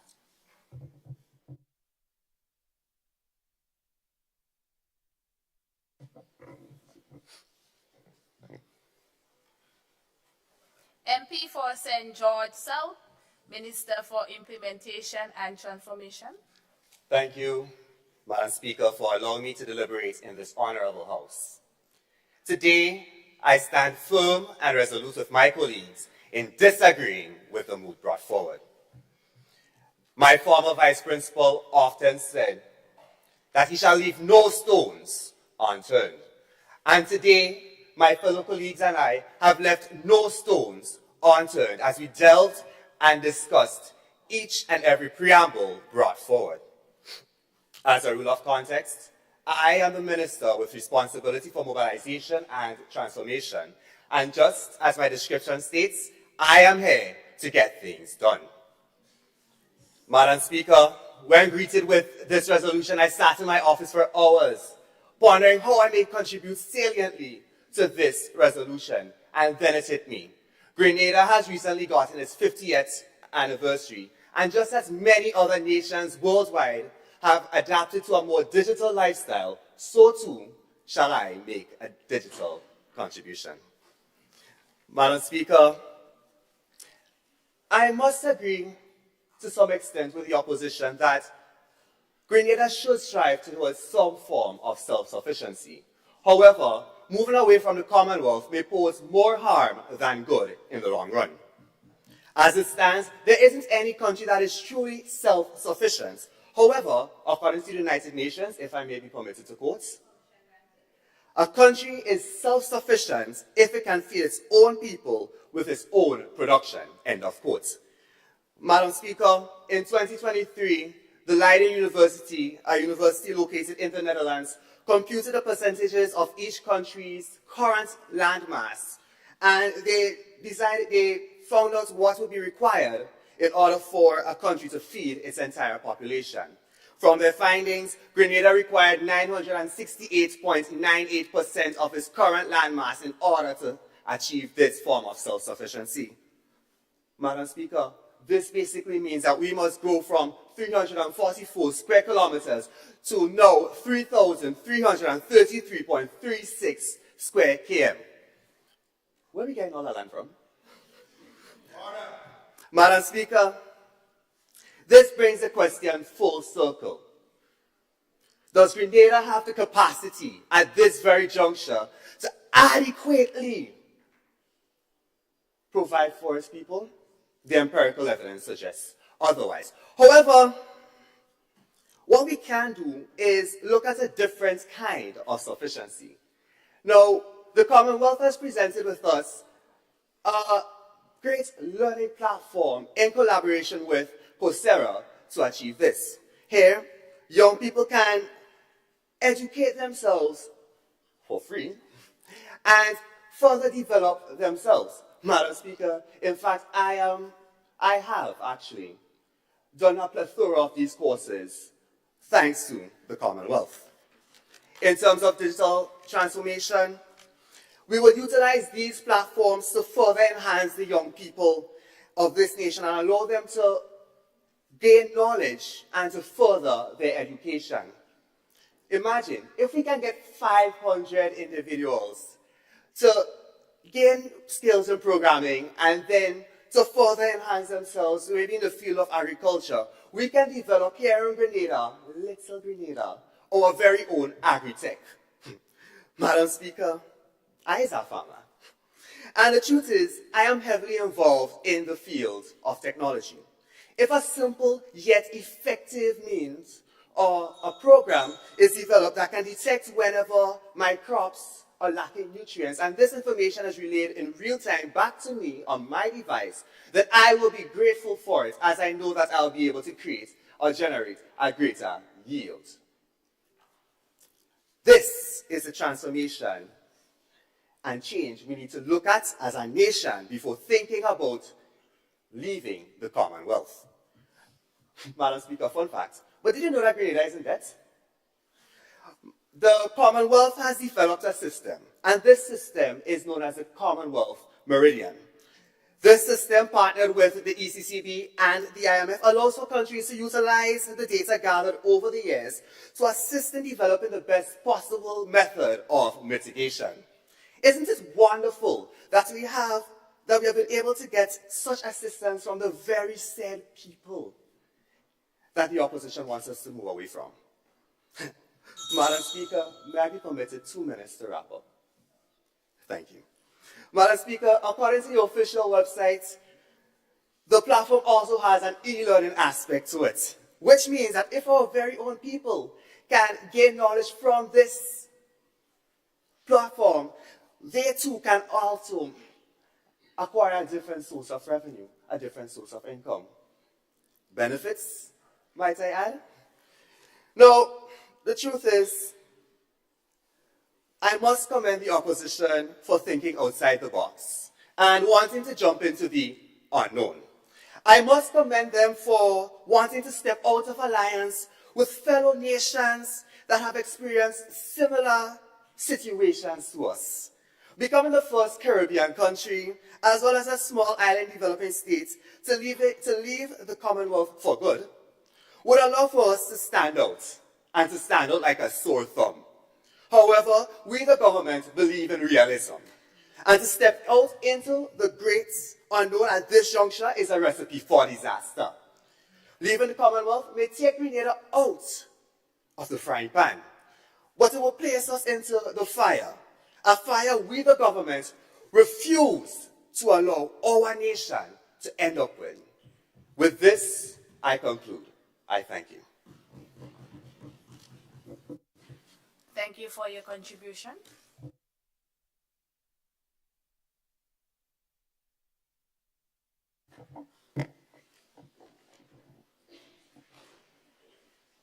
MP for St. Andrew Northwest. It was Stephen Covey who said, "Every human has four endowments: self-awareness, conscience, independence, will, and creative imagination. These give us the ultimate freedom, the power to choose, to respond, and to change." Pleasant morning to all. Madam Speaker, I stand in full support of this resolution debated here today. I believe that each individual sitting in the gallery would like what's best for the country. Everyone except the members on the other side. The objective here today is to inform the government on one, the uneven development Commonwealth has between its members, and two, being a part of the Commonwealth, limited power of the government. Firstly, Madam Speaker, while we may agree being a part of the Commonwealth has a few benefits, we argue that there are many setbacks. There are economic disparities. It lowers economic growth and leads to chaos in social cohesion. While we may agree that being a part of the Commonwealth helps generate a form of revenue, Madam Speaker, it is not enough. I repeat, it is not enough. The Commonwealth lacks adequate funds to finance its operations since most of its members are from the less developed countries. An article composed by Somoya Bomwick has shown an increase in overall socio-economic development of countries such as the United Kingdom, Canada, and Australia.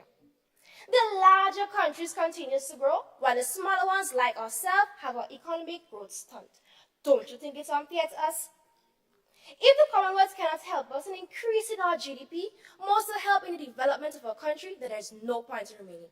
No matter how wealthy and prosperous a nation is, once it is deprived of its independence, it no longer has a sovereignty, but is considered a slave in the eyes of civilized. Madam Speaker, the Commonwealth and the International Monetary Fund, IMF, are as one. Their main goal is to provide money to us and dictate how we should run our country. Its main goal is to influence its members and relies on moral authority and pressure. We, the opposition, cannot sit here and pretend like we don't see a clear picture. Like my opposition leader said, they need glasses. The IMF, a report drafted by Tigran Pettinger, states that the IMF have been criticized for imposing policy with little to no consideration with affected countries. Permit me to quote, Madam Speaker, a few lines from Calypso artist Black Wizard, the song entitled IMF. "I don't mind any loan I give to you, want to keep in line as I say to do. Anything you normalize, just prepare to primitize. If you really want my money, devalue the currency," end quote. Are we really going to stand and let others run our country? We need to move away from the slavery mentality and stand on our own. Madam Speaker, when making a major decision like this, we need the involvement of our people. A survey was conducted within my constituency and a total of 85% agreed with the resolution, whereas 15% disagreed. What does that say to us? The theme for our 50th independence was one people, one journey, one future. Future? What future do we really want? Madam Speaker, the future means we need to leave our colonial past behind. Furthermore, Madam Speaker, Grenada can stand on its own. If Jamaica can do it, Ireland can do it, and so many other countries can do it, we can do it also. The Commonwealth limits the power of the government and has uneven development between its members. We are no longer in the 19th century, we are now in the 21st century.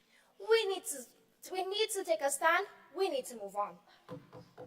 Our independence song, the line, we're going up, going up, going up, up, up, up, up. We need to move up from here. And doing that would only mean leaving the Commonwealth. I thank you.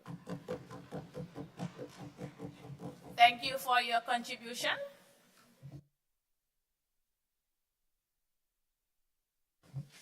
Honorable Prime Minister.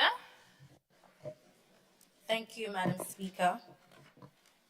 Madam Speaker, I sat here dissecting the resolution and ingesting the words of the opposition, waiting for them to substantiate the basis for proposing such a resolution to this House. And I'm poor that I can only conclude it is to undermine the progressive work of this government. I believe they recognize the imperative value of the Commonwealth because they have been contradicting themselves all morning. They are using tactics to deter the transformative agenda that this government have for the people of Grenada. The opposition made statements that we are hindered from exercising rights in public regulations. But are you aware that the Commonwealth serves as a guide in terms of our legal frameworks? When we sign on to the Commonwealth, we are agreeing to core values such as peace, democracy, maintaining the protection of human rights. Each state is sovereign and can have their own constitution. We share these values so that our legal systems can reflect it. When we make our laws, it should reflect these values. So no, the Commonwealth does not hinder us from exercising our rights as a country, but serves as a guide that we can pattern after. The opposition has painted a shrewd picture of golden opportunities that we missed out on by being a member of the Commonwealth. And this leads me to question, are they fully aware of the economic trends of today? Because to take a stance against something that has a track record of bolstering our economic growth tells me they do not know how to govern the affairs of this country. Hence, we are sitting on this side of the floor and they are sitting over there. They made a suggestion. Abandon our membership fees and use it in trading blocs such as the NATO and the European Union. The same European Union that the UK left. They're using that as a basis for us to be guided by. They claim that we have better support from the United States and China, and that if we leave the Commonwealth, we can cling more to these developed nations. The Commonwealth is comprised of 56 countries, developed and developing. So we are leaving 55 to trade with just 2. This maths in.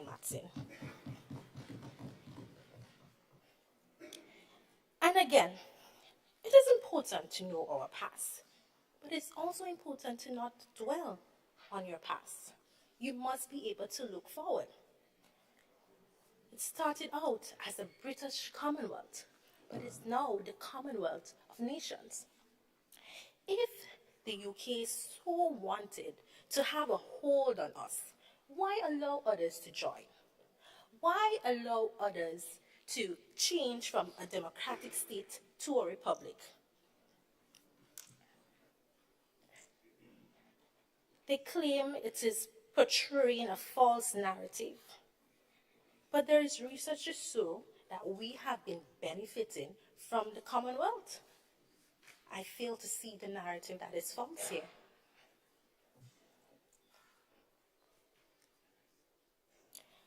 And there are many ways you can show support. I concur that the British Army didn't send troops during the Grenadian Revolution, but there is something that stood out to my team and I during that time. While yet we were a communist system, we were sanctioned by Margaret Thatcher in terms of trade. We were not able to trade with the country. But it's important to note that even while there was error, Maurice Bishop recognized the importance of alliances.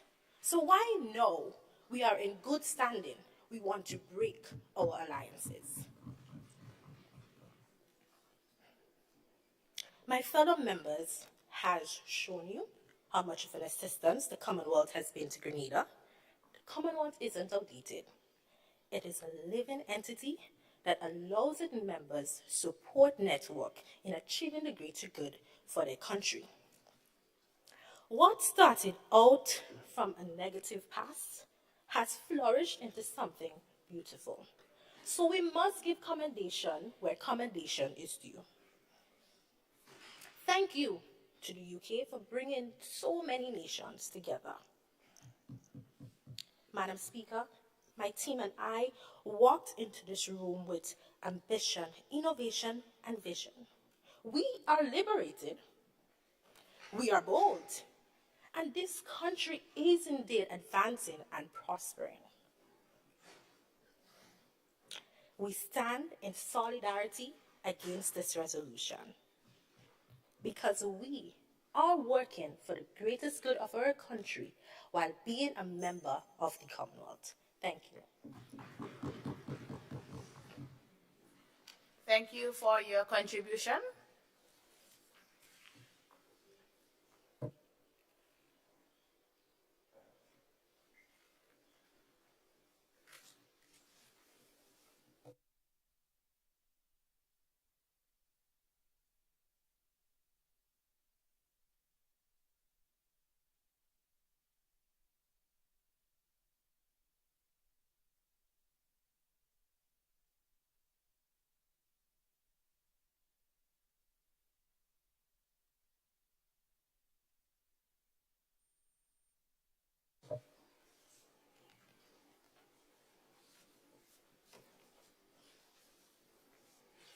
I'm waiting for your cue, Madam President. Madam Speaker. Yes, thank you. I want to follow the rules of the House, Madam Speaker. Madam Speaker, all those of you that are present here this morning in this honorable House, Madam Prime Minister, this by no means, you have not lost your seat. I had preferred to sit in my seat, but nevertheless, it is what it is for the sitting of this honorable House. I want to congratulate all of you on behalf of the Ministry of Youth and Sports for the excellent job that you displayed here this morning, for the degree of excellence and for the degree of leadership that you portrayed as well to the entire nation and the world. And for that, I believe that you deserve a table knock.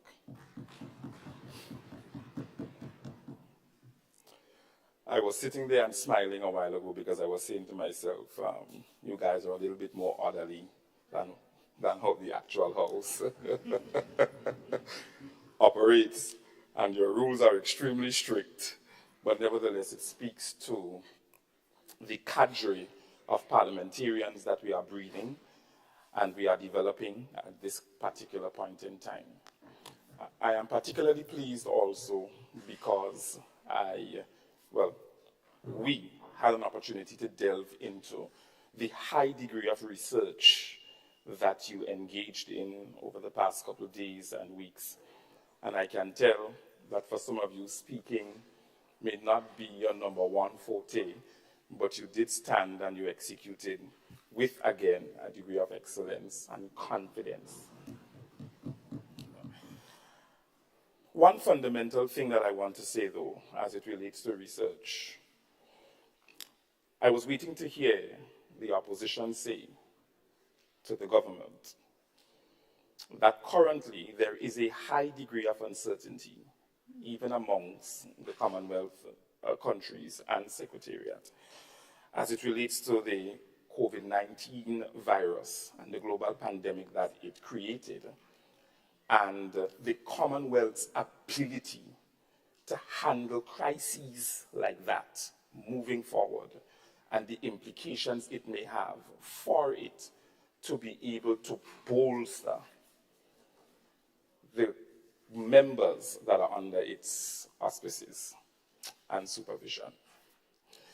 So futuristically, when you are researching, I want you to be able to research well, because that document is available, and I'm reading the document and I'm saying, oh boy, the opposition missed an opportunity to pound the government left, right, and center, and to have them sitting there and wondering, where on earth are they reading from? Or where have they gotten this information from? But I believe that the persons who are here representing the staff, representing the Ministry of Youth and Sports, we are particularly pleased because we are recognizing that this kind of forum is certainly needed for the development of our youth, especially those who have some degree of desire to enter into the political arena and to serve their country at the policy level. So I want to thank you for your contribution that you've made today. I saw High Commissioner Clark here for a few minutes looking on and listening to the level of debate that was taking place in the Parliament and in the chambers. So moving forward, we would definitely like to see more young persons like yourself participate in forums like these so that we can develop more, well, not just develop, but so that we can have the Parliament of Grenada evolve into something really beautiful and really wonderful, that our young people can get the opportunity to also advocate on behalf of others and voice their opinion. So congratulations to all of you on behalf of the Permanent Secretary, National Youth Coordinator, Assistant National Youth Coordinator, and all those involved in your training process, etc. They are assisting you with ensuring that you scribe your speech well and that you articulate yourself well. I believe that even the Grenadians in the diaspora are very proud, those who are looking on right now, as it relates to the product that we are developing from a parliamentarian perspective. Thank you, Madam Speaker. Thank you, Senator Lacret, for such of valuable information. Your presence is highly appreciated. Thank you.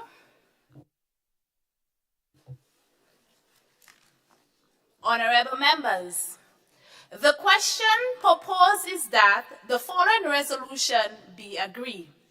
Whereas, Grenada, having been a member of the Commonwealth since its independence in 1974, has witnessed shifts in global dynamics and customs of our people. And whereas, the Commonwealth, though historically significant, has been increasingly deemed as irrelevant by some to our nation's socio-economic and political needs. And whereas, the departure of the United Kingdom from the European Union, Brexit, necessitates a revaluation of Grenada's international alliances and dependencies, emphasizing self-sufficiency and resilience. And whereas, after 50 years of independence, Grenada should prioritize strategies aimed at bolstering its domestic institutions, stimulating economic growth, and enhancing its global competitiveness. And whereas, withdrawing from the Commonwealth could provide Grenada greater flexibility in crafting its own foreign policies, pursuing bilateral agreements, and charting its own developmental trajectory. Be it resolved that Grenada should initiate the process of withdrawal from its membership in the Commonwealth, recognizing the importance of asserting its autonomy and pursuing a path towards greater self-sufficiency and prosperity in this 50-year post-independence era. As many are in the favor that the resolution be agreed, say aye. Aye. Those opposed say no. No. I think the noes have it. The noes do have it.